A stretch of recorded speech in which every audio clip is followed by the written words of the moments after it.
Tonka, the quintessential classic toy. Right here, I have a 1980s Tonka turbo diesel mighty dump truck.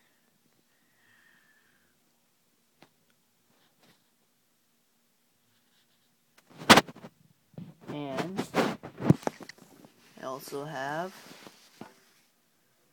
an early 2000s Tonka mighty 768 dump truck.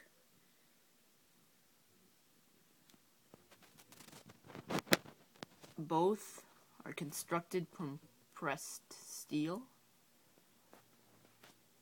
and look about the same, but I'll get in depth and show you which one I think is better. First of all, the turbo diesel one from 1980s has two stacks to signify that it's turbo charged diesel, and this air intake or cooler is present in its plastic. This one, the very important part, the chassis is a pressed steel beam, and the dump bed is just simply clipped in, and as you can see, it's a little bit rusty because it's been pressed steel and it's been through the wringer quite a bit. As you can see,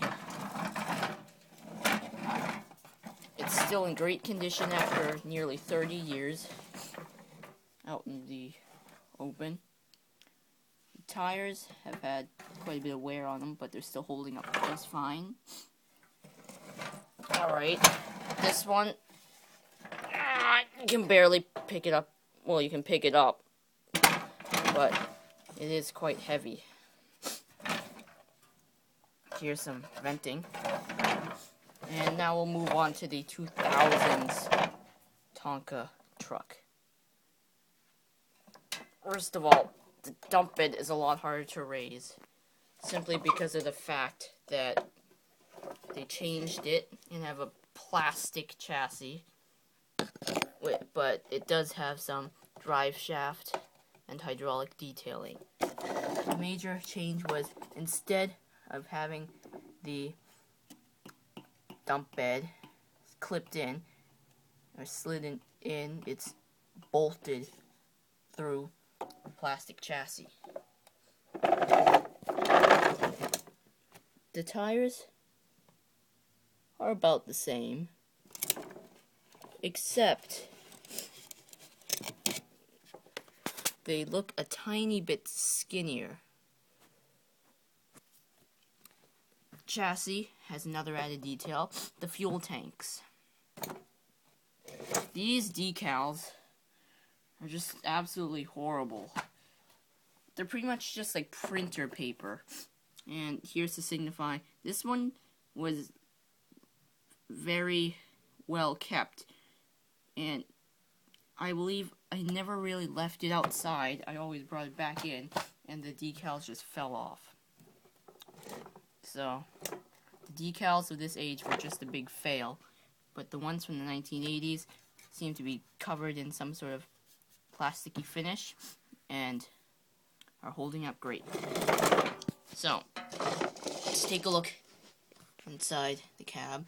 2 pedals, your console, and a seat for an action figure. Note that it only has 1 exhaust stack. Now let's look at the older.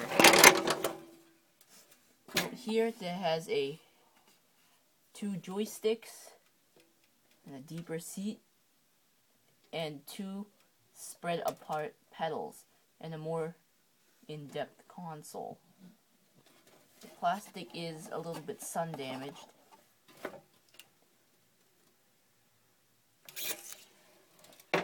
but they seem pretty well built, these older Tonkas. So you can, to demonstrate how light the new one is, I'm lifting it 2 feet in the air with one hand. and it's barely straining my arm. And I'm not the strongest person in the world. So, there you have the two Tonkas. I'm sorry if you were expecting a drop test or something. I really can't do drop tests because this one means quite a bit to me, and I'm actually the second owner of this one, so you can see it's still holding up great after all these years. So there you go. Tonka, old versus new. Bye.